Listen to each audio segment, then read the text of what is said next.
Assalamualaikum warahmatullahi wabarakatuh. Halo semuanya, perkenalkan nama saya Natasha Putri Febrianti. Saya dari Universitas Islam Sunan Agus Semarang, Fakultas Ekonomi Bisnis dengan prodi akuntansi dengan NIM 31402300034. Pada video sharing knowledge kali ini, saya akan membahas materi mengenai Big Data dalam bisnis, khususnya penerapan Big Data dalam bidang akuntansi. Langsung saja kita masuk ke pembahasannya. Jadi, apa sih itu Big Data? Big Data adalah kumpulan data yang memiliki ukuran sangat besar, kompleks, dan terus bertambah dengan cepat. Data ini berasal dari berbagai sumber, seperti media sosial, transaksi digital, sensor, maupun sistem informasi perusahaan. Karena jumlahnya yang sangat besar, data tersebut tidak lagi dapat diolah menggunakan metode tradisional, sehingga diperlukan teknologi khusus agar dapat menghasilkan informasi yang bermanfaat bagi perusahaan maupun organisasi. Big Data memiliki 5 karakteristik utama yang dikenal dengan istilah 5V, yaitu volume, velocity, variety, veracity, dan juga value.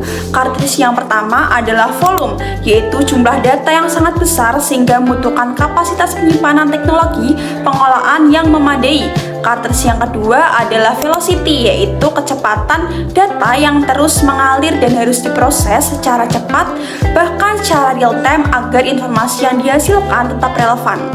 Karakteristik ketiga adalah variety, yang berarti data memiliki berbagai bentuk.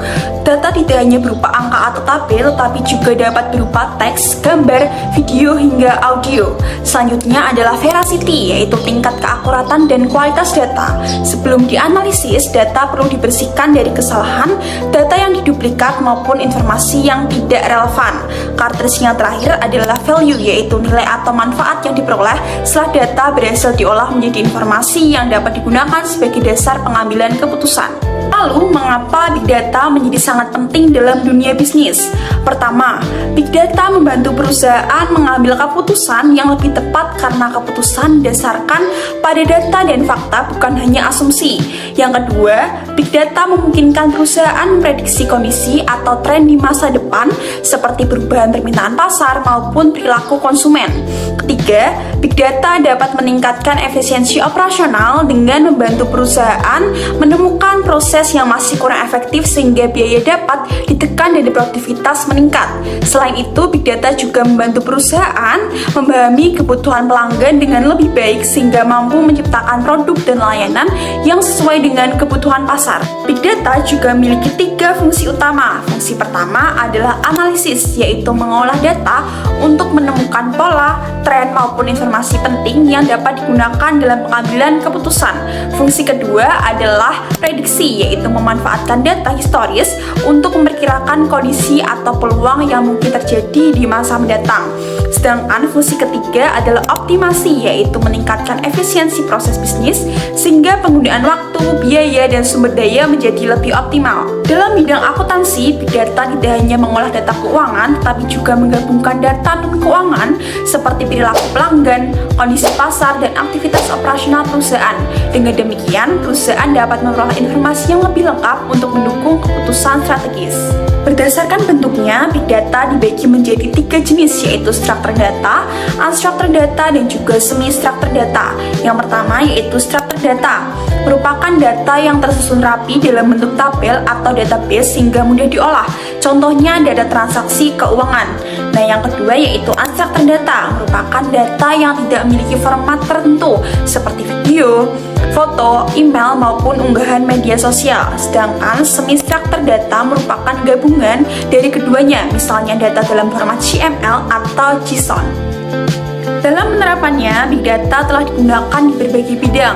Pada sektor e-commerce, Big Data dimanfaatkan untuk menganalisis perilaku pelanggan sehingga perusahaan dapat memberikan rekomendasi produk yang lebih sesuai.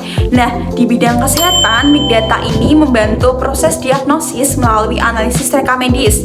Sedangkan pada sektor keuangan, Big Data ini digunakan untuk mendeteksi transaksi yang mencurigakan dan mengurangi resiko. Sementara itu, di bidang pendidikan, Big Data ini dimanfaatkan untuk memahami pola pelajar peserta didik sehingga proses pembelajaran pun menjadi lebih efektif. Terus dalam bidang akuntansi, penerapan big data bertujuan untuk meningkatkan akurasi laporan keuangan, mempercepat proses pengolahan data, mendukung pengambilan keputusan berbasis data, mendeteksi kecurangan atau fraud, serta meningkatkan efisiensi operasional perusahaan.